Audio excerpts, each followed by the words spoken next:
Yeah, they're going to Banner right now. We're going to keep you updated with everything, okay?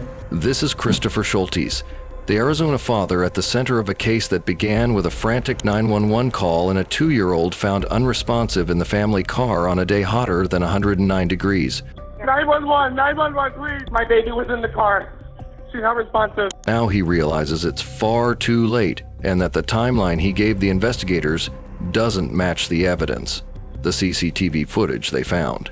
And that is how a tragic accident turned into something much, much worse than you can imagine. Yeah,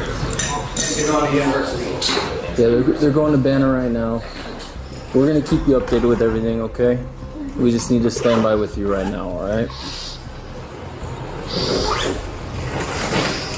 On the late afternoon of July 9th, 2024, in Marana, Arizona, Christopher Scholtes, his voice is shaking as he tries to explain that his 2-year-old daughter Parker was left in the family car, isn't responsive, and that he thought the air conditioning was on. She was in the car sleeping. She's unresponsive. Okay. And who is she? Please. Who My is she? daughter. Is she still breathing? No, she's not breathing right now. Okay, we need to start CPR right now. Yes, we are. We're starting CPR, yes. I'm so sorry.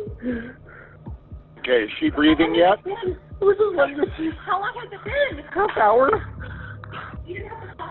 It was, but it turned off. They have started CPR. Mom is a doctor and is also performing CPR on the baby.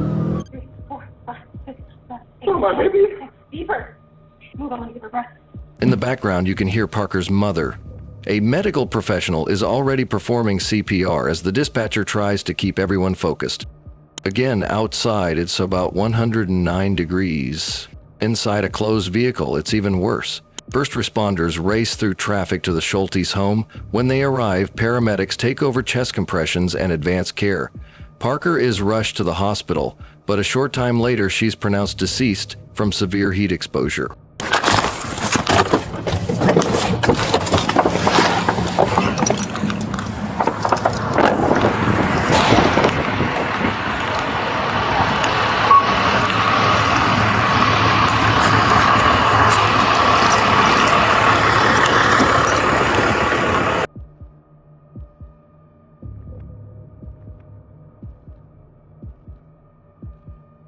Back at the house, the body cam shows officers staying with Christopher. He keeps repeating that little Parker was only in the car for about 30 to 45 minutes, that the car was running, and that he left the air conditioning on because she was asleep and he didn't want to wake her.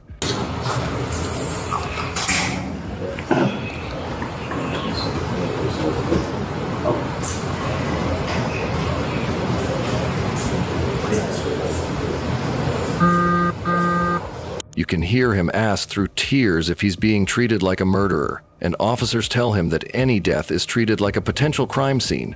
Get a statement from you about what happened, what's been going on. Obviously, I know this isn't easy for you, okay? It's not easy for anyone around right now. We're going to keep you updated with everything we hear. Do you want to sit down somewhere? Where would you be most comfortable? In those first hours, it still sounds like a horrible accident, but outside that house, a parallel story is already starting to build. Can I sit? Is that all right? It's fine. And what happened today? We went to go back around, and we we didn't stop moving food. We just came home. My daughters were at Elevate with my friend next door.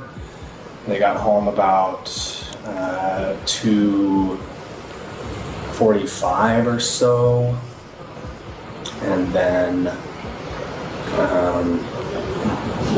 we've just been hanging out at home. She was sleeping in the car, and I had the car on.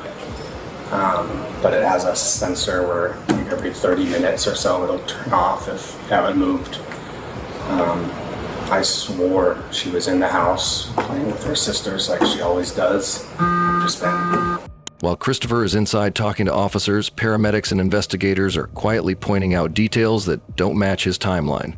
The car wasn't running when they arrived. They were already talking about early rigor and how hot Parker's body felt when they first touched her. They know the vehicle has an auto shut-off system that turns the engine off after a short period when it isn't being driven.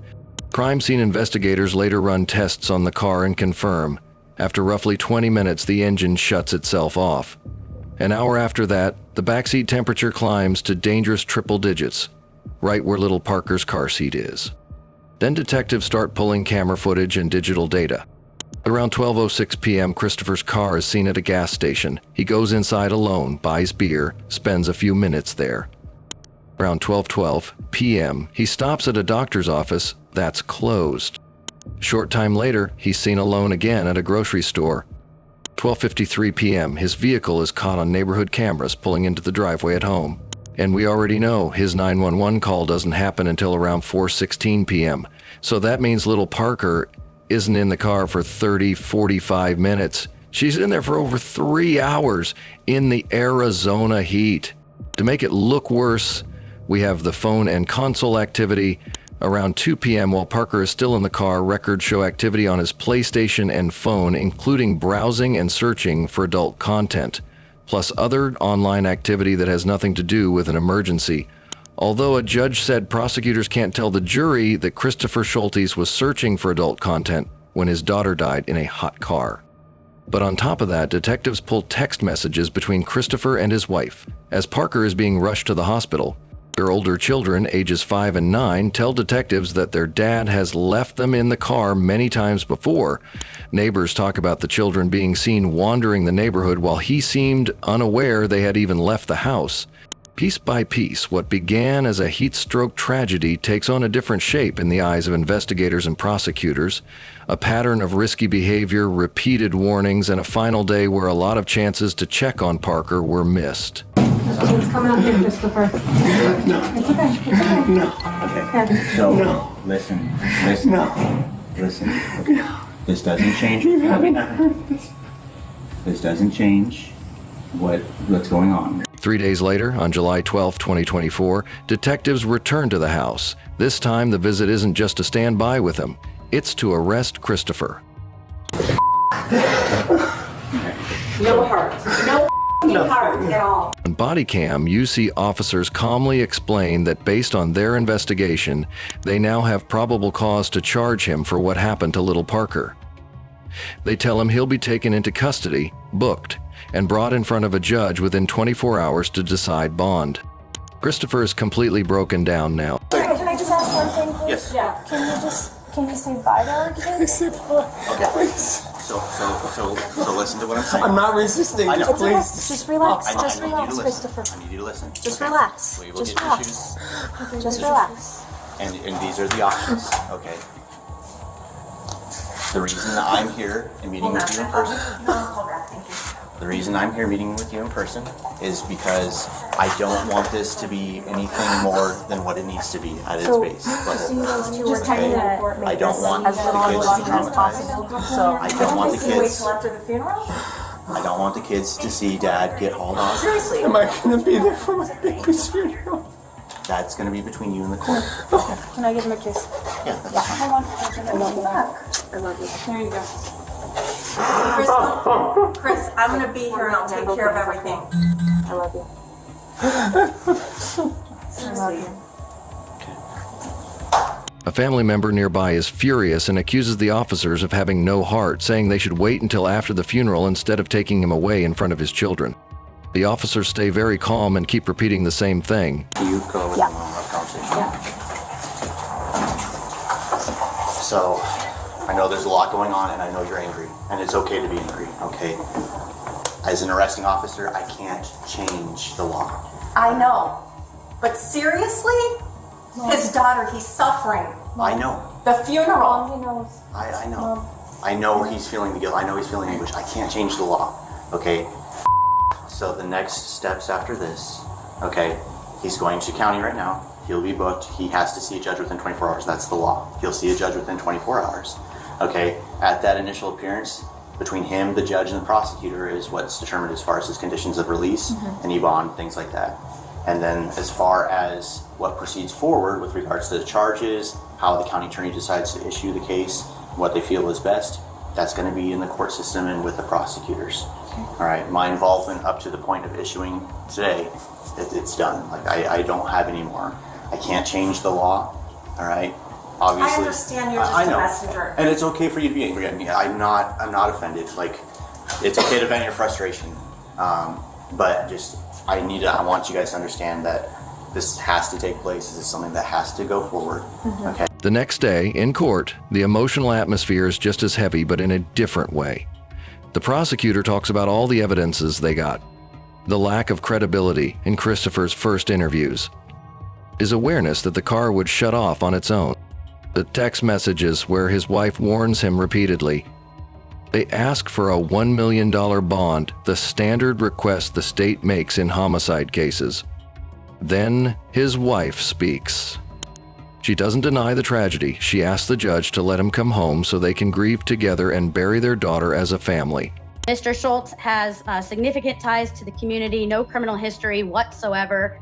This is the kind of offense that is extremely unlikely to reoccur. I don't believe that he poses a danger to the community now, although his actions on that day may have. For all of those reasons, I am actually going to release him to pretrial services supervision. I don't believe that a money bond is appropriate at this time. However, sir, I am ordering that you do not possess or consume any alcohol or illegal drugs, do not possess any firearms, or submit to any monitoring or treatment that's directed by pretrial services. Also, sir, and ma'am, I'd like you to hear this as well. I am ordering that you are not to have any unsupervised contact with minors. You are not to be alone with children. They cannot be alone in your care while this case is pending. So your wife mentioned that she works a lot of hours. You're going to have to find a different childcare scenario if she's at work. You cannot be home alone with children. That being said, I'm not prohibiting contact, just unsupervised contact. The judge weighs everything. No prior criminal history, strong ties to the community, the nature of the allegation, the fact that this specific scenario is unlikely to repeat while under supervision. In the end, the judge releases Christopher under pretrial supervision without a cash bond, but with strict rules. No alcohol or illegal drugs, no firearms, no unsupervised contact with minors, including his own children, while the case is pending. Stepping back from all the legal language, Little Parker's case is a painful reminder of a few simple but crucial truths. First, a car is never a safe place for a child to be left alone. Not for 5 minutes, not for a quick errand, not in your own driveway. Heat builds fast and the body doesn't get a second chance. And patterns of behavior matter. Everybody can make a mistake, but when there are repeated warnings from a partner, neighbors, or even prior close calls, and nothing changes, the law is much more likely to see it as criminal negligence, not just a tragic slip. What happened to Little Parker is a heartbreaking example of how quickly life can change when attention slips in the wrong moment in the wrong environment. Legally, the case moves through several stages. Christopher is initially charged with second-degree murder and child abuse. A grand jury later upgrades the case to first-degree murder based on the underlying felony child abuse and the evidence of repeated behavior. For months, he pleads not guilty and the case moves toward trial. Eventually facing the risk of a possible life sentence if convicted at trial, Christopher agrees to a plea deal. He pleads guilty to second-degree murder with an agreed range of 20 to 30 years in prison.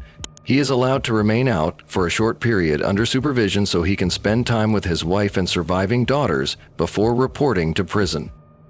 Then, on November 5, 2025, the morning he is supposed to appear in court and be taken into custody ahead of sentencing, officers respond to a call and find Christopher deceased inside a vehicle parked in a closed garage. Authorities treat it as a suicide. Just like that, the case shifts from pending sentencing to another loss for the same family. In the end, one child is gone, her father is gone, and the people left behind have to carry both the grief and the complicated legacy of what happened on that extremely hot day in July. Before saying, see you in the next episode, I want to let you know that this story is shared for information and awareness of a true case, a true crime documentary. It does not promote violence, judgment, or harassment toward anyone involved. All individuals are presumed innocent until proven guilty in a court of law, and legal decisions belong to the courts and investigators handling the case. And all the advice information being shared in this video is not professional legal guidance. You should ask your licensed lawyer to make legal choices based on the laws in your area and the details of your own case.